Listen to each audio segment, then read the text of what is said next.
इसी क्रम में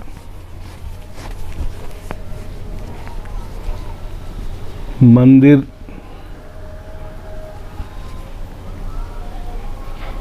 का मालिक, निर्माणकर्ता, विधवा बा थी।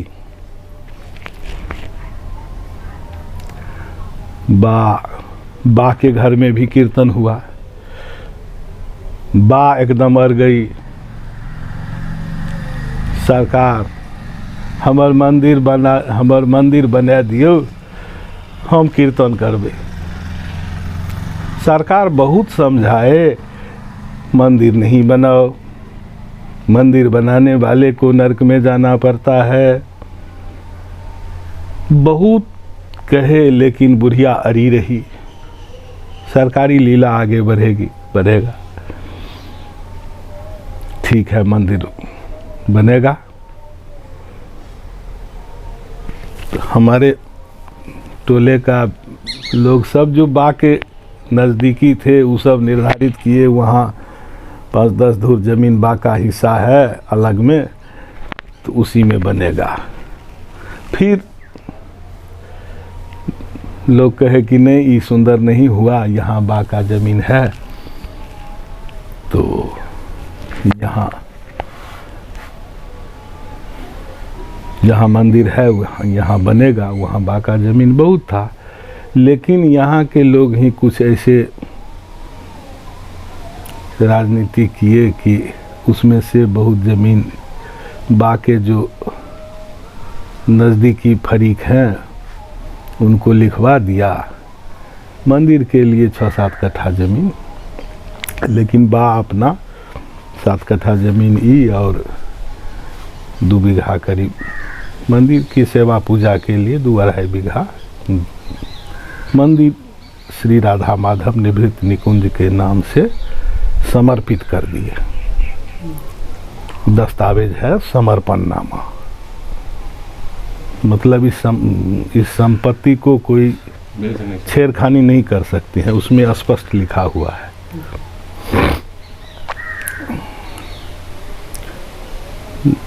लगभग 96 ईस्वी में बैसाख पूर्णिमा को यहाँ भगवान की स्थापना हुई थी।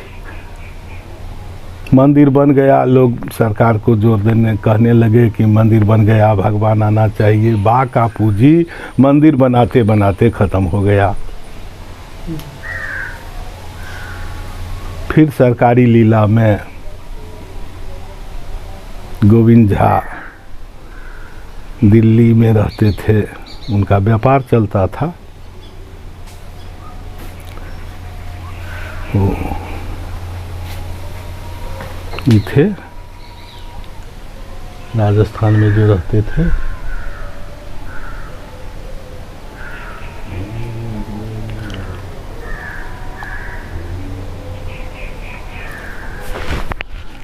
भूल रहे हैं, गणपति मिश्र।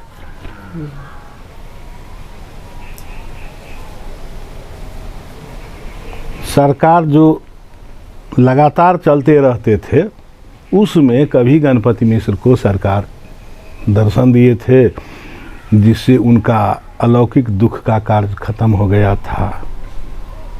तो बहुत चिंतित दुखित थे, उनका रोजी रोटी पेट नहीं चलता था। कुछ ऐसे सरकार का दर्शन हुआ, उनको एक चमत्कारिक लाभ हो गया। उस सरकार को खोज रहे हैं उस दिन से, सरकार कहाँ है। उस समय फ़ोन नहीं था, चिट्ठी से कारोबार चलता था। तो सरकार गोविंद झा को, गणपति मिश्र को, वैदेही शरण जी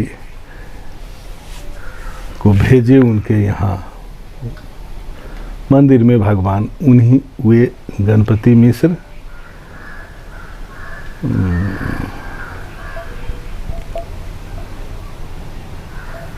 एक कुंज का विपरीत रति लाए और गोविंद झा जो अलग अलग स्वरूप हैं।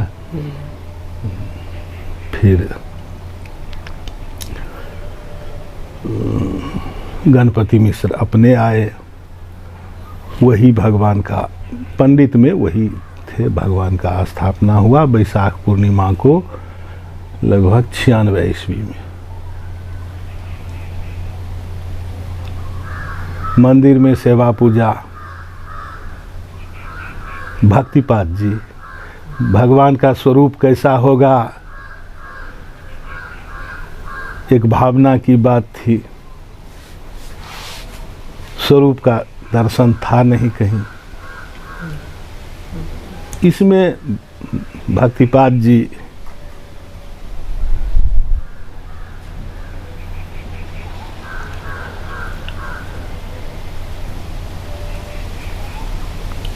स्वरूप को प्रकट करते थे। प्रगट सरकार है, अब भक्तिपाद जी माध्यम है। फिर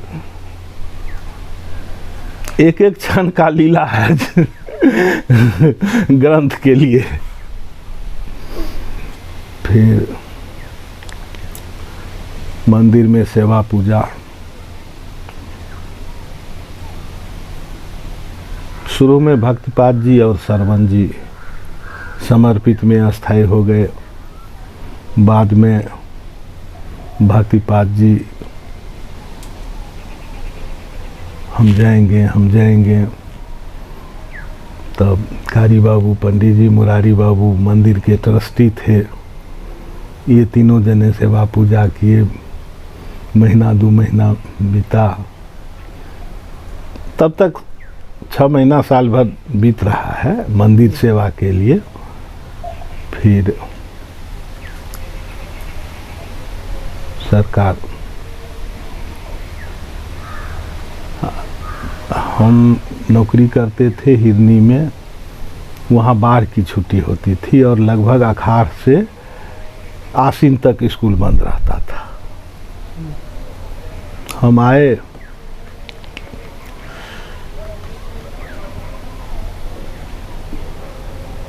तो छुट्टी था, हम सरकार के पास गए।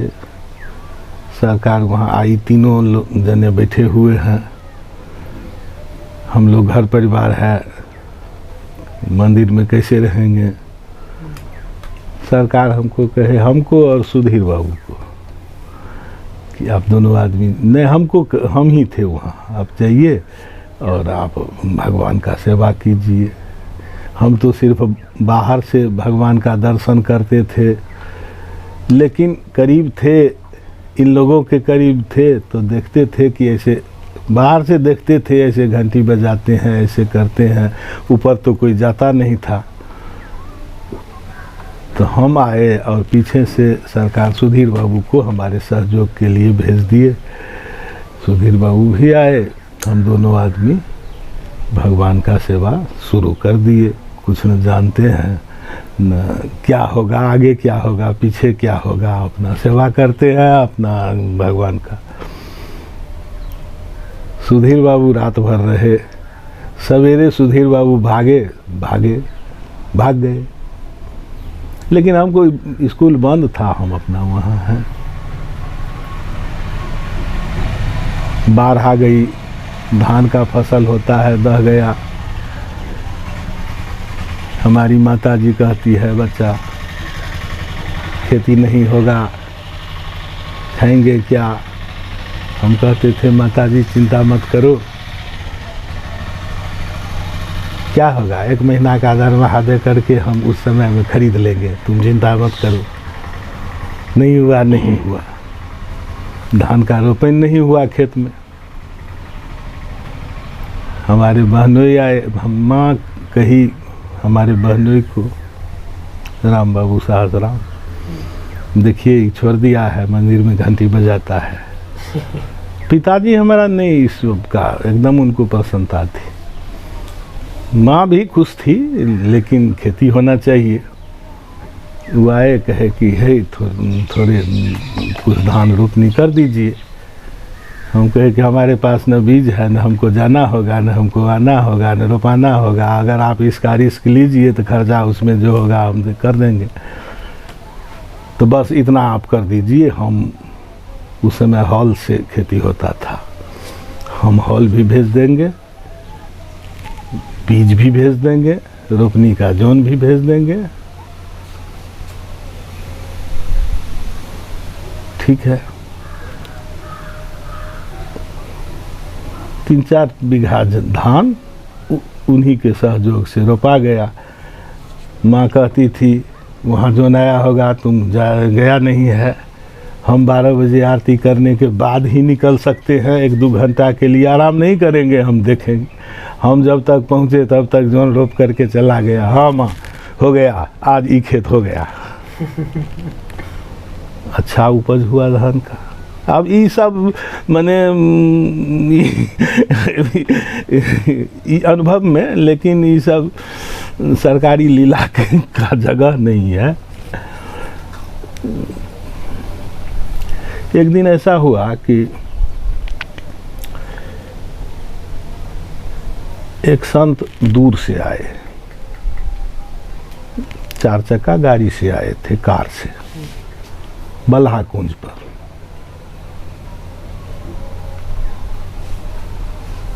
बल्हा कुंज पर आए और सीताराम जी बंगट बाबू को नहीं, वहाँ पता कि सरकार नहीं थे, सरकार तो पैदल घूमते थे और करीब करीब उस समय अधिक घूमना पोखराम का ही रहता था। सप्ताह में 1 दिन वारी, कभी कभी सहस्राम भी चले जाते थे। सहस्राम में ऐसे इतना कीर्तन का नहीं रहा, कुछ पटनिया में रहता था। और यहाँ तो सब गांव मिला करके भी पोखराम सबसे बड़ा गांव है, चारों तरफ का सब गांव मिला करके भी पोखराम सबसे बड़ा गांव है। तो सरकार का वही प्रतिदिन 30, 40, 50, 60 कीर्तन घर, माने इतने घरों में कीर्तन आरंभ होंगे, 24 घंटा का ही होता था। सिर्फ आरंभ में जाते थे सरकार, विश्राम में कहीं नहीं, कहीं नहीं। फिर तो सीताराम जी सर आए, एक संत गाड़ी से वहाँ खोज किए कि सरकार के पूर्व परिचित थे और कोई बड़ा अफसर थे। सरकार कहाँ गए होंगे, किधर गए होंगे, और पोखराम होकर के यूँ बल्हा गए थे। तो सीताराम जी सर, हाँ, तो वहाँ के लोग बताए, सीताराम जी सरकार को दिखाए कि वही बता सकते हैं, उन्हीं के घर में सरकार रहते हैं। वो आए, सीताराम जी को पूछ बैठे प्रणाम पाती करके कि सरकार का पता कहिए ना। सीताराम जी का जवाब आया, पूछे कि सरकार कतौ बैठतीन। सीताराम जी कहे, हौ बाप, हमर जे मरलाहा बाप छ तकर जे मरलाहा बाप छे से ज कहब तो हम कहियो सकै छिय। ई बात हमर बस के बात छिय। उ एतबे काल हम कहब जति काल ओहि घर में बंद रही छथिन से ओ रात का एहिठाम से जे निकलि जाइ छथिन तहन ककरो बाप के दिन नहीं छिय जे ई बात कहत जे सरकार कतऽ छथिन। तैयो फिर किधर गए हैं। तो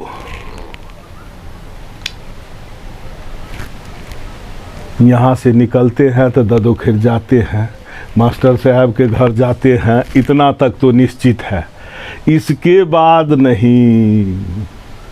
हाँ, रहते हैं पोखराम में ही। अब वो जो है सो सारा दिन चक्कर लगाता रहा, यहाँ आया वहाँ गया, सरकार कहाँ, सरकार कहाँ, सरकार पोखराम में घूम रहे हैं।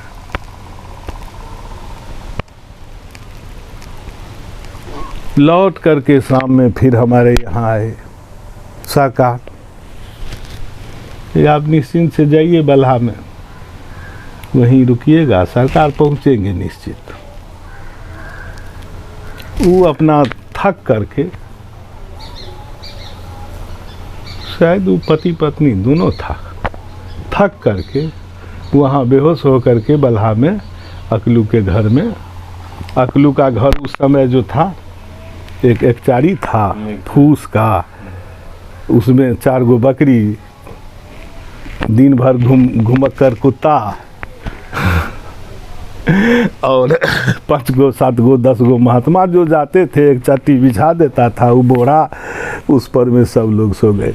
वो कुत्ता भी वहीं सोएगा, उसका बकरी भी वहीं रहेगा।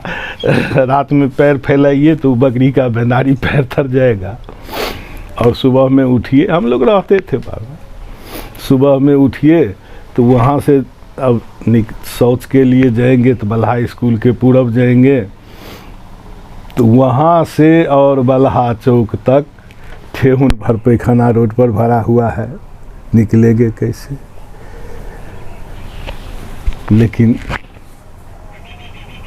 ऐसे चर्चा किए थे आपसे सरकार की तपस्या का जगह है।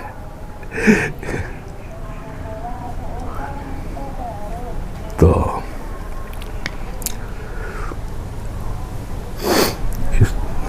इस तरह से लीला। एक बार 24 घंटा का कीर्तन चलता था। फिर मंदिर में कारी बाबू के बाद फिर हम पूरा बाढ़ की छुट्टी भर रहे और हमारा अब छुट्टी ख़त्म होने वाला है। सरकारी प्रेरणा थी सरकार के सामने, अब सरकार 7 दिन है, 2 कुंज है, 14 पुजारी अगर तैयार हो जाएंगे तो कौन तैयार होगा। तो इसमें आए बुचन बाबू, विश्वनाथ बाबू, कमल जी, फिर रामदेव झा, टुनटुन बाबू, 11 पुजारी हम लोग तैयार हुए। इसी बीच में कुछ पुजारी और ऐसे आए जो 1 दिन रहे, 2 दिन रहे। हाँ, 2-4-6 महीना राय साहब जगन्नाथपुर, वो भी बहुत सेवा पूजा किए मंदिर में। तो वो जो रहते थे, तो जब रहते थे तो 6 महीना कम से कम वो जरूर रह जाते थे। बड़ा समर्पित भाव में सेवा था।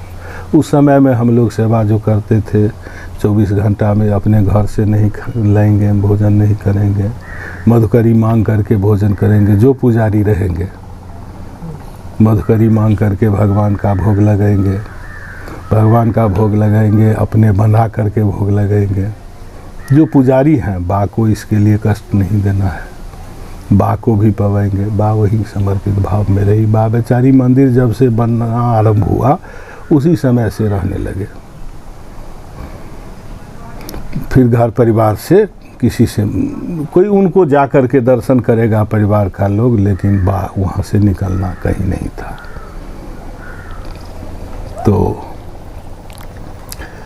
इसके बाद एक बार ऐसा संजोग हुआ कि हमारे पिताजी नहीं रहे।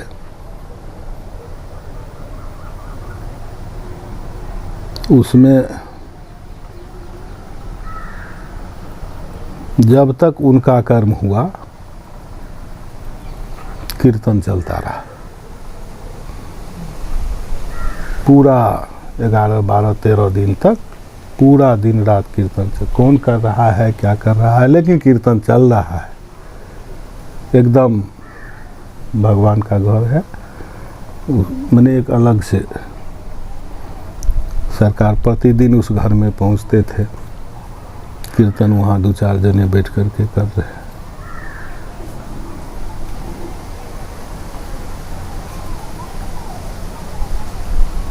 पिताजी नहीं रहे। अगले वर्ष हमारे गुरुदेव सरकार वृंदावन परिक्रमा के लिए अपने शिष्यों को टिकट बुक करवाते थे। हमारी माता जी का भी टिकट बुक हो गया। अब हम लोगों के लिए चिंता बना कि माता जी के साथ अगर कोई नहीं रहेगा तो बात ठीक नहीं है। हम लोग कोई भाई समय दे नहीं सकते हैं। छोटा भाई सब पढ़ाई लिखाई कर रहा है, हम नौकरी में हैं। अब 1.5 महीना का समय है, कैसे कोई इतना समय दे पाएगा। तो हम सोचे कि माता जी को किसी तरह से बहलाना चाहिए। हमारे मन में सरकारी कृपा, हमारे मन में ऐसा भाव आया कि हम कीर्तन में ही माता जी को बजा देंगे। पहले तो पूर्णिमा कीर्तन करते हैं, इसके अलावा राधाष्टमी में कीर्तन करते हैं, तो परिवार में कोई किसी का मुरन हुआ, उपनयन हुआ, इस सब में कीर्तन करते हैं। अब जो है सो 1.5 महीना माता जी भ्रमण करेगी, तो 1.5 महीना हम कीर्तन में माता जी को लगा देते हैं। ये होगा कैसे? तो सरकार के सानिध्य में जो विरक्त महात्मा थे, गिरीश भगवान, भक्तपाद जी, हरिबोल बाबा, हम इन लोगों से निवेदन किए।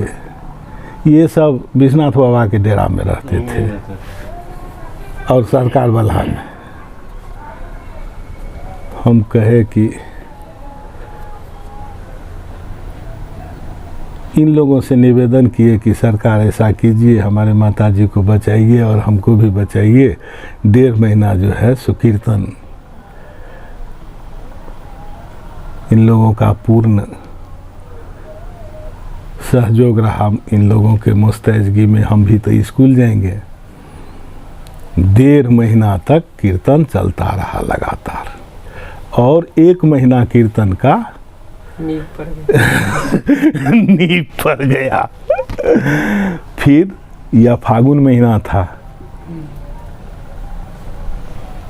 गिरीश भगवान सेट कर लिए। चैत महीना में फूल सखी के घर में कीर्तन हुआ, बैसाख महीना में सबरी महारानी के यहाँ कीर्तन हुआ। सब लाउड स्पीकर से एकदम धूमधाम से कीर्तन होता था। कीर्तन की ऐश्वर्य का धूमधाम नहीं, जो कि अब तक चल रहा है। इस तरह से अब 1 महीना का कीर्तन। अब सरकार के पास भी जो जाएंगे, 1 महीना का कीर्तन करो, 1 महीना का कीर्तन करो। कि 1 महीना कीर्तन का इस तरह से सरकारी चर्चा का क्षण क्षण का